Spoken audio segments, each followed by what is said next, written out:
Hello dears, ഇന്ന് തേങ്ങ അരച്ച് നല്ല ടേസ്റ്റി ആയിട്ടുള്ളൊരു മീൻകറിയുടെ റെസിപ്പി കണ്ടാലോ? അപ്പോൾ ഈ വീഡിയോ ഇഷ്ടപ്പെടുകയാണെങ്കിൽ ഒന്ന് ലൈക്ക് ചെയ്തേക്കണേ. അപ്പോൾ പെട്ടെന്ന് തന്നെ നമുക്ക് വീഡിയോയിലോട്ട് പോകാം.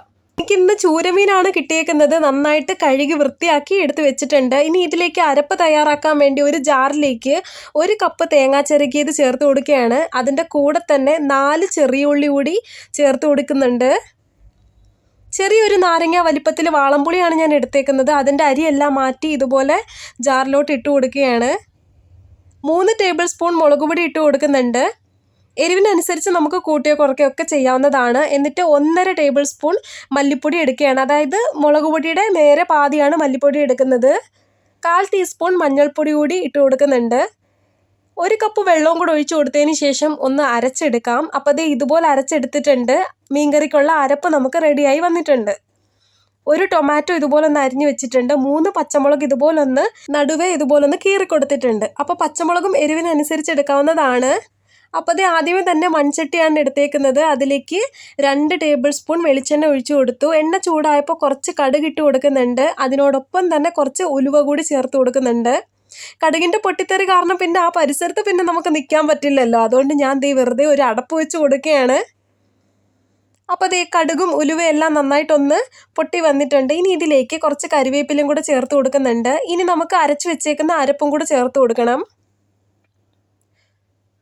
ആ ജാറിലേക്ക് 1 കപ്പ് വെള്ളവും കൂടെ ഞാൻ ഒഴിച്ചു കൊടുത്തിട്ട് എല്ലാം കൂടെ ഒന്ന് നന്നായിട്ട് കലക്കി അതിലോട്ട് ഒഴിച്ചു കൊടുക്കുകയാണ്. നമുക്ക് ചാറിൻ്റെ അളവ് എങ്ങനെയാണോ വേണ്ടത് അതനുസരിച്ച് വെള്ളം ഒഴിച്ചു കൊടുക്കാവുന്നതാണ്. എനിക്ക് പൊതുവേ കുറച്ച് കുറുകി തിക്കായിട്ടിരിക്കുന്ന മീൻകറിയാണ് ഇഷ്ടം. അതുകൊണ്ട് അധികം വെള്ളം ചേർക്കുന്നില്ല എന്നേ ഉള്ളൂ.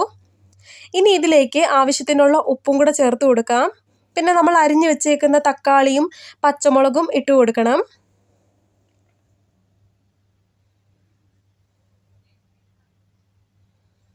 എന്നിട്ട് ഈ അരപ്പൊന്ന് തിള വരുന്നത് വരെ ഒന്ന് നമുക്ക് വെയിറ്റ് ചെയ്യണം.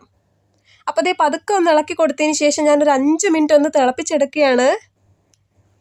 അപ്പോൾ 5 മിനിറ്റ് കഴിഞ്ഞ് ബബിൾസ് ഒക്കെ വന്ന് നന്നായിട്ടൊന്ന് തിള വന്നിട്ടുണ്ട്. ഇനി മീനിൻ്റെ കഷ്ണങ്ങൾ ഓരോന്നായിട്ട് ഞാൻ ഇട്ട് കൊടുക്കുകയാണ്.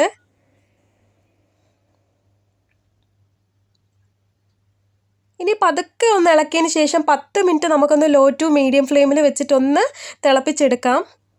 അപ്പോൾ 10 മിനിറ്റ് കഴിഞ്ഞ് നോക്കിയപ്പോൾ എണ്ണയൊക്കെ തെളിഞ്ഞ് മീൻകറി നന്നായിട്ട് സെറ്റായി വന്നിട്ടുണ്ട്. നന്നായിട്ട് കുറുകി കിട്ടിയിട്ടുണ്ട്. അവസാനം കുറച്ച് പച്ച വെളിച്ചെണ്ണ ഒന്ന് തൂകി കൊടുത്തതിന് ശേഷം കുറച്ച് കരിവേപ്പിലയും കൂടെ ഇങ്ങനെ വിതറി കൊടുക്കുന്നുണ്ട്. എന്നിട്ട് ഫ്ലെയിം ഓഫ് ചെയ്തു. അപ്പോൾ ഇതുപോലെ ഉണ്ടാക്കി നോക്കാത്തവർ മസ്റ്റായിട്ട് ഇതുപോലെ ഒന്ന് ട്രൈ ചെയ്ത് നോക്കണേ. അപ്പോൾ അടുത്തൊരു ഈസി റെസിപ്പി ആയിട്ട് വീണ്ടും കാണുന്നത് വരെ ബായ്.